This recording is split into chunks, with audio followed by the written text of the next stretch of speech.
For you, the day the new Pegwarmers premiered was the most important day of your life. For me, it was Wednesday. I'm back from too many games, and it's time to talk about toys.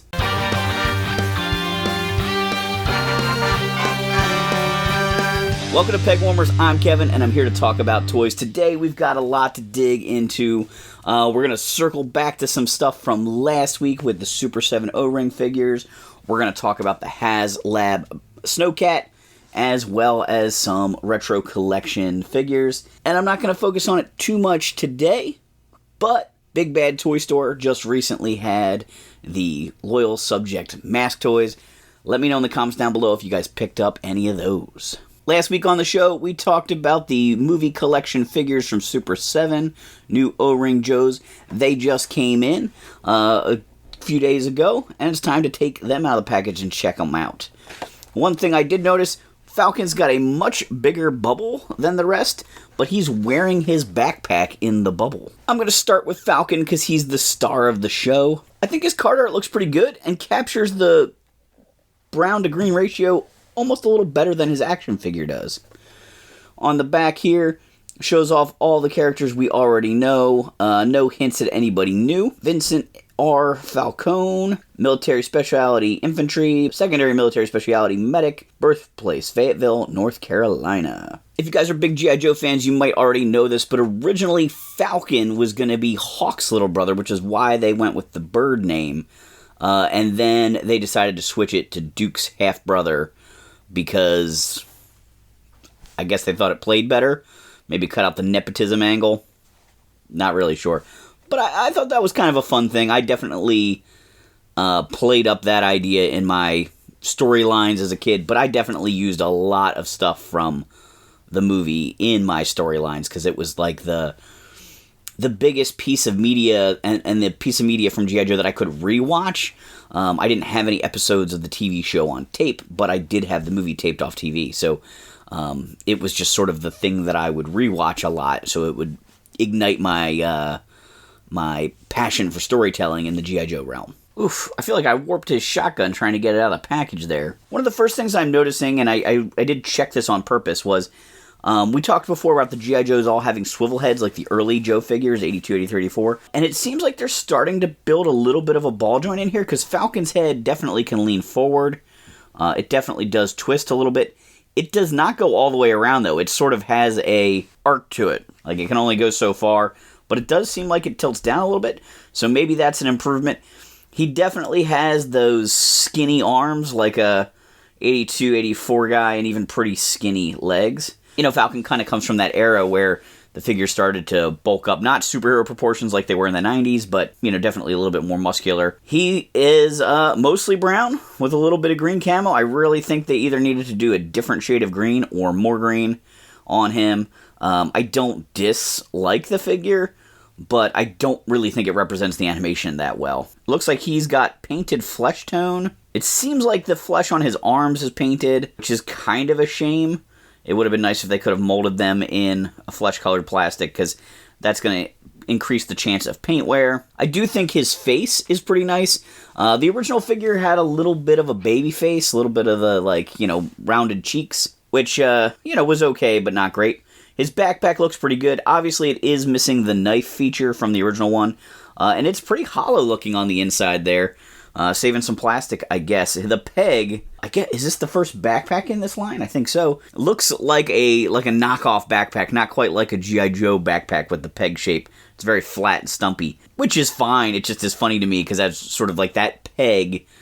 The shape of it is pretty universal across the original G.I. Joe line outside of like maybe 82, 83.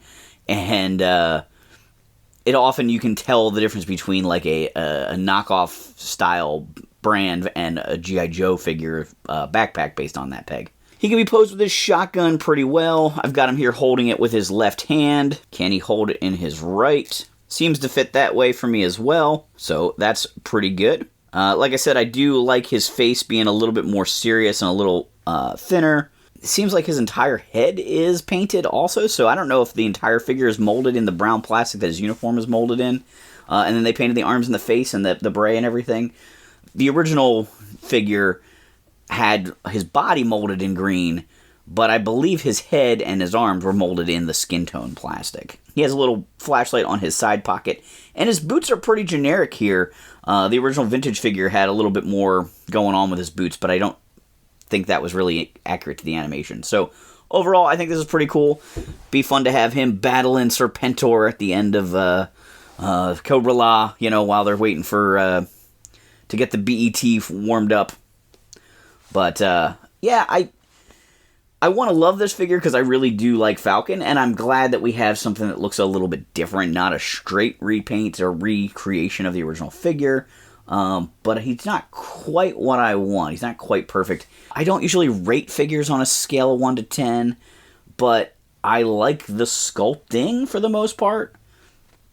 I think that's the best part, you know, the details that sculpted into the figure, even if he is very thin. But the paint apps are well done as far as like the quality and accuracy of where they are, but I don't love all the painted flesh, and I wish that he looked a little bit more green.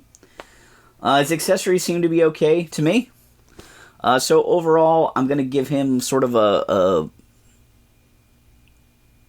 high mid-tier. Is he a B? Maybe he's a B.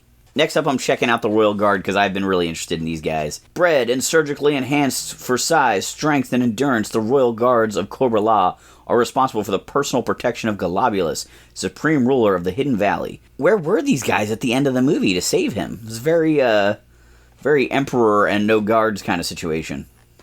He looks great on the card. I like this card art.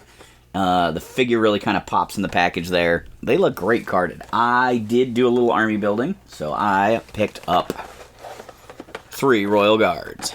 La la la la la la la la la la la la la la. All right, we've got the Cobra Royal Guard here out of the package.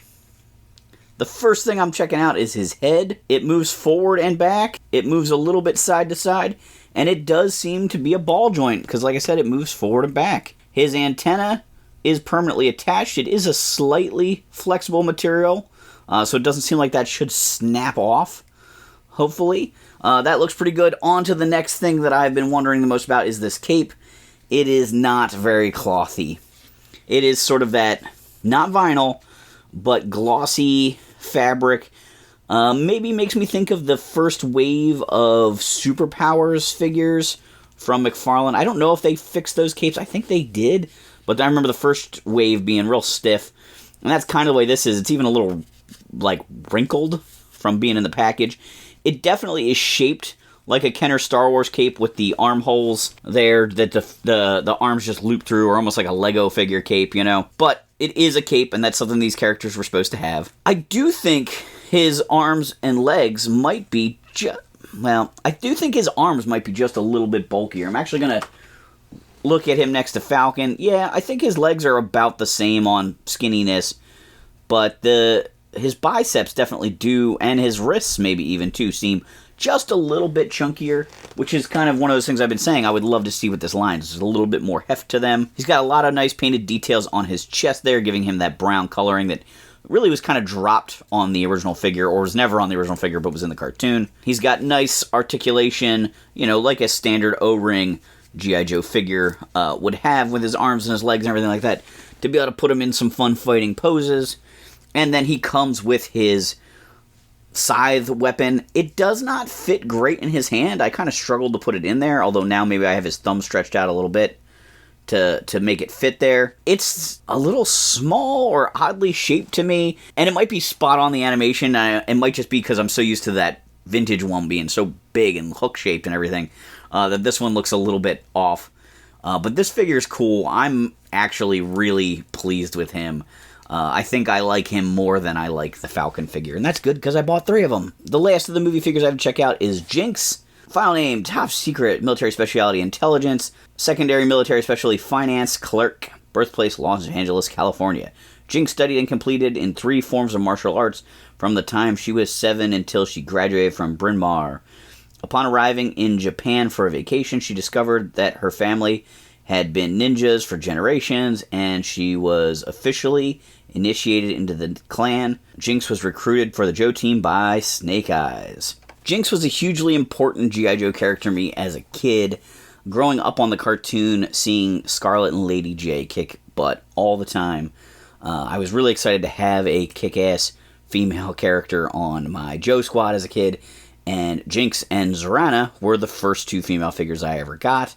I did eventually get a second-hand Lady J as a kid, but I never had Scarlet or the Baroness.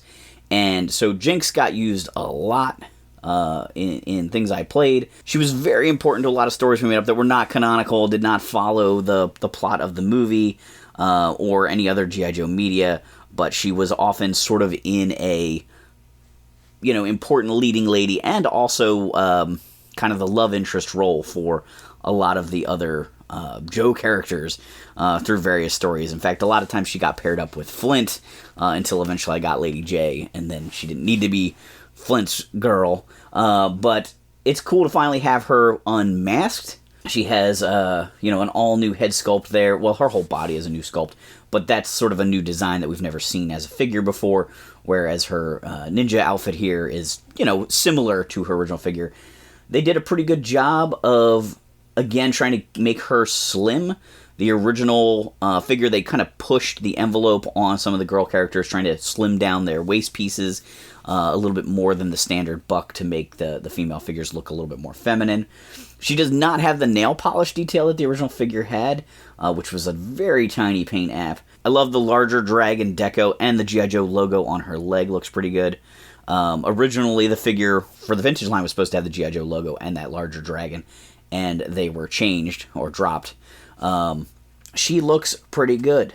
I really do like the way she looks. Unfortunately, we do have that painted face, which just doesn't look as good as plastic for the face. So her entire head is painted, right? Her hair is painted, and her face is painted. Again, I can't complain too much. This is just the reality of how Super 7's going to make these figures, probably for the entire line.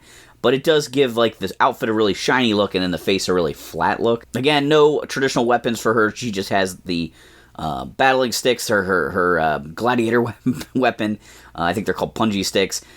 She breaks it in half and beats up my favorite G.I. Joe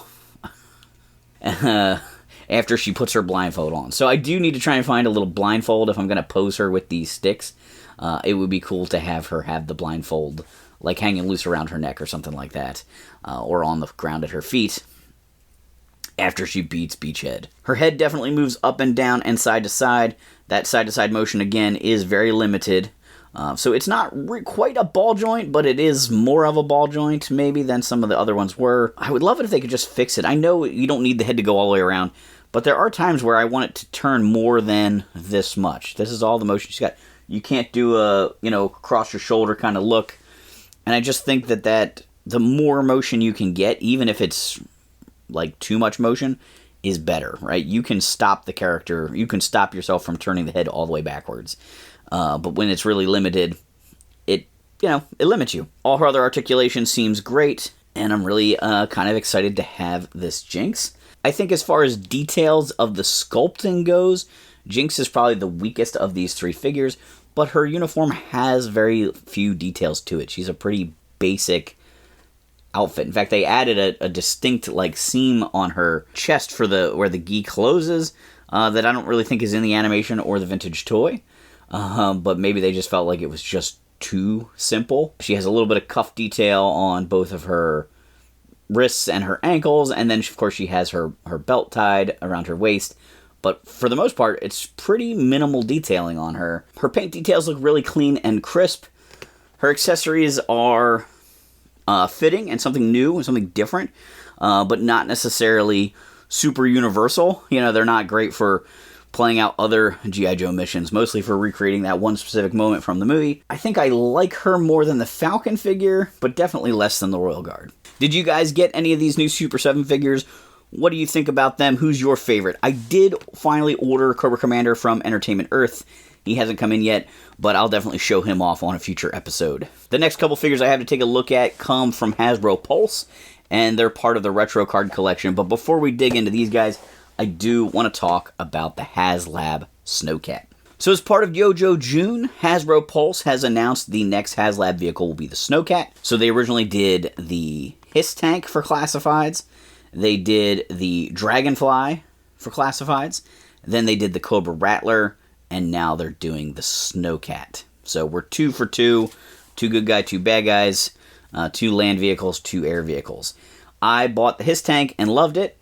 I bought the Dragonfly and loved it. I passed on the Rattler mostly for space concerns. It's just so big, and I am definitely starting to lose interest in the gigantic vehicles and gigantic playsets.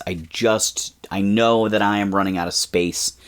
I would rather have vintage stuff on display than modern stuff.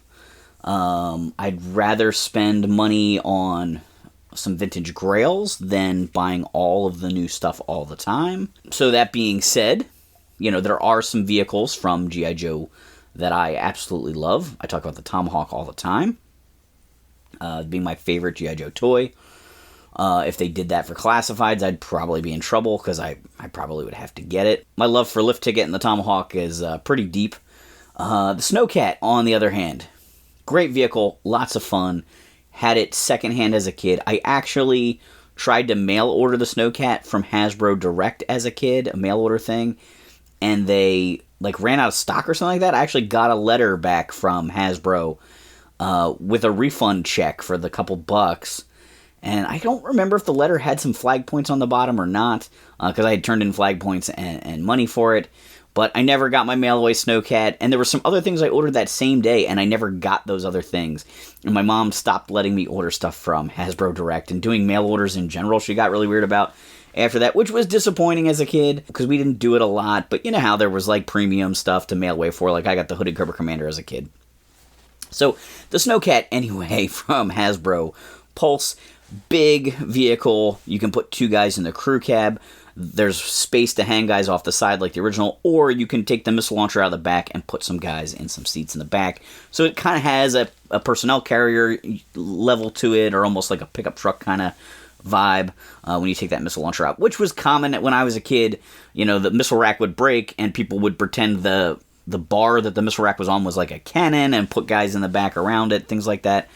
There were so many ways that you could play with this toy, and there's certainly a lot of them out there. People, you see Snow Cats at toy shows all the time, often missing the windshield wiper, often with a broken clip on that missile box.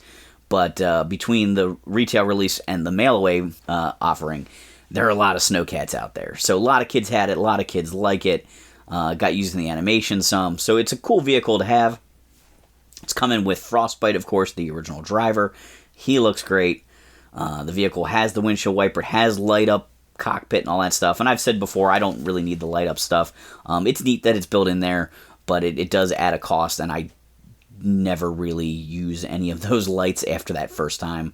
I kind of am leery about even leaving the batteries in those toys, even though I think they're still in my Hiss and my Dragonfly. Hasbro needs 8,000 backers to produce it. They'll definitely hit that. The G.I. Joe HasLab things have all funded very well and very easily. Then their tiers move on to the first stretch goal tier is an Arctic Lady J. It is a very Sunbow-inspired figure. She has the classified level of detail to the face sculpt and things like that, but the outfit itself is truly inspired by the cartoon. I feel like we're starting to see that a little bit more. I don't know if that's the influence of Super 7, pushing to be able to make these cartoon, Reaction and Reaction Plus figures, but Hasbro has definitely figured it out that fans do love that stuff. We've gotten the Once-a-Man Cobra Commander from them. We're getting the Cold Slither stuff. Lady J is a sign. The second unlock goal is the Bivouac. This was a small playset from back in the day. This time it's done up in some Arctic colors. Comes with some additional accessories. So it's the tent, or lean-to. It's got the little missile launcher. It's got the radio, but it also comes with a little fire pit and some fish that the Joes could cook. This is one of the first add-on things that helps build a scene but doesn't really connect or become a part of the vehicle, right? Like the Hiss Tank came with additional weapons and things like that could be clipped on it. This is a separate station, but it's a scene you can build around the Snow Cat, right? They can stay overnight for their mission, and they can cook food and things like that. The Snow Cat even has a little kitchenette that folds out from the side of it. A fun little detail. This is that classified level and HasLab level of detail. Another thing that adds a little cost. Another thing that I'm never going to do anything with. Like when this is on the shelf, the kitchenette will be folded in because I'm not going to build this whole little scene of them cooking dinner around the Snow Cat. But it is a fun feature that's built into it. And then if enough fans back it beyond the bivouac, then we're going to get an Arctic Flint. This Arctic Flint again based on his Arctic uniform for Sunbow. I've mentioned lots of times as a kid I wanted the Joes with their Arctic coats and things like that. So this is pretty cool. If you only are collecting like one version of each character for classifieds, you're getting 2 repeats here, kind of. Like the Dragonfly came with Glenda, who is a repaint of Scarlet, but she's her own character. So here you're getting Arctic Mission versions of 2 very popular Joes. And I do, again, like the Sunbow influence on them. My buddy Tony from RetroCon texted me, "I'm in, Flint comes with eggs." So he's got little forks with the sausages you can cook over the fire from the bivouac, and he's got a pan with eggs. So he gets tied in really nicely to the bivouac playset, and obviously Flint and Lady J, the ultimate couple in G.I. Joe, you know, alongside Scarlet and her little love triangle that doesn't really exist, but she was definitely with Duke in the cartoon, but Snake Eyes in the comic, and Snake Eyes for real. If you're an actual Joe fan, you know she's with Snake Eyes. So I have not ordered a Snow Cat yet. I probably will. I'm debating it, right? Like I said, I have a lot of stuff down here in the basement, a lot of stuff that I would like to have displayed better. Where am I going to put this thing? I know that the value of it will go up, and I probably wouldn't buy it later. The Rattler still has not come out. This is one of my biggest problems with these HasLabs, is I really would like the toy delivered before I order the next one. So I didn't have my Dragonfly in hand yet when the Rattler went on sale. So we're good, because I didn't order the Rattler. But I do kind of feel bad for fans that are waiting for the Rattler that are now being asked to put out money for the next one. And I get that's just the cycle of how they make these things and promote these things. In some ways, it's a big ask. Now, they've done enough of these that I don't have to worry about it. I know this is going to be a good product, and I know it's going to get delivered assuming it's funded. That part of it I'm not really worried about. But there are just, you know, it's nice to see the thing and get it in hand and know the quality and to get the thing you've been waiting before you shell out money for the next thing you're waiting for. I will probably order the Snow Cat. It looks great, and it does fit into some of the vehicles I like. It's got tank treads on the back and the wheels in the front, so it's not just another Jeep. I kind of said I wasn't really interested in the All-Striker because it just sort of feels like another Vamp. This is different enough that I am pretty sure I'm going to order it. In the comments down below, let me know if you've already ordered it. My buddy Joshua from the Patreon has already busted my chops because he's ordered his. The most recent retro card wave from Hasbro Pulse includes Dr. Mindbender, Rock and Roll, and the Cobra Viper. I skipped Dr. Mindbender. I have the convention version, which doesn't have the Cobra symbol on his back and came with a bunch of extra accessories. It's good enough for me. I get it. It's not 100% figure accurate, but neither is this guy as far as the Viper goes. It's pretty close. But the Mindbender from the first wave, if he's on a shelf, I'm never going to look at his back. He's good enough for me. But the Vipers, because they're army builders, and I love the original Viper figure, and these guys have the short sleeves and the arm guards and everything, I decided to grab 2 of the retro card Vipers. They look pretty good. They do reuse a fair amount of parts. I was looking at the box here to this Viper set. What was this called? Cobra, Viper, Officer, and Vipers. Very descriptive there. But if you check out the art on the back, you know, these guys had the neck scarves and they had long sleeves, or just the Officer had long sleeves. I guess the Vipers did have them rolled up partway. These are the classified Vipers. They have a little bit of extra detail that maybe isn't on the real Vipers. I can't tell how much of it is just details that just weren't painted on this guy to make him look a little bit more like the original. But I was excited. I love the retro card line. In fact, if Classifieds was just the retro card line, I'd be okay with that. I love the retro card stuff. A lot of what they're doing with Classifieds and updating the figures is also very cool. But for me, man, the retro designs and the retro figures is just where I'm at. Alright, so I've got the Viper out of the package. He does have that classified helmet, which I think shrinks the face mask down a little bit. He does have a set of goggles you can put on top that helmet. It's a feature that I kind of wish they would stop making as a separate piece at 6-inch or smaller scale. They tend to just pop off, and there's no reason for them to be a separate piece. I guess it saves them a paint app. The Viper isn't going to wear the goggles. It is like a silly thing, but they look incomplete without the goggles on top their head, because that is just sort of an iconic part of their uniform. So to me, that doesn't need to be a separate piece. It could just be attached, but that's how it goes. He's got his vest on, which looks very retro. I love the big chunky arm guards. He does come with a lot of different sets of hands. Down on his waist, he's got a belt with a little flashlight and a holster. This puts his pistol a little bit towards his back, not so much of like a side arm kind of situation. He's got the striping down his pants and the pockets there. He's got the tall black boots. His knee pads, are sculpted onto his legs there, not really connected to the boots at all, but that looks okay. He comes with 2 different weapons. He has more of a long-barreled rifle and then a short-barreled rifle. Neither one of these looks exactly like the original Viper weapon, which is super iconic to me and also really cool. The black weapon has a few painted details on it, whereas the gray one does not. The gray one, I think, is the one he's holding in the card art. He comes with a black backpack that has a bedroll on it. He also has a figure stand. It's a slick black slab with a Cobra logo on it. But figure stands are kind of nice to have. And overall, he's pretty good looking. I like him a lot. Guess I gotta pull out another Viper to compare him to. I'm so much happier with the retro card one than the true classified version. The colors are just so much brighter and better. They went kind of gritty. Oh yeah, and this Viper doesn't have exposed arms, even though the packaging art seemed to show that. Yep, so long sleeves, a different type of wrist guard, a different type of tactical vest. Yeah, still a cool looking Viper, but I'm really happy I got some retro carded ones. Alright, the last figure I have to check out for this episode is Rock and Roll. Rock and Roll already got a classified figure where they really classified him up. Lots of tattoos, lots of more modern military gear. He came with the, Rock and Roll hand. This one, they're kind of going back to the basics. He still has a little bit more modern detailing with like the helmet and stuff like that.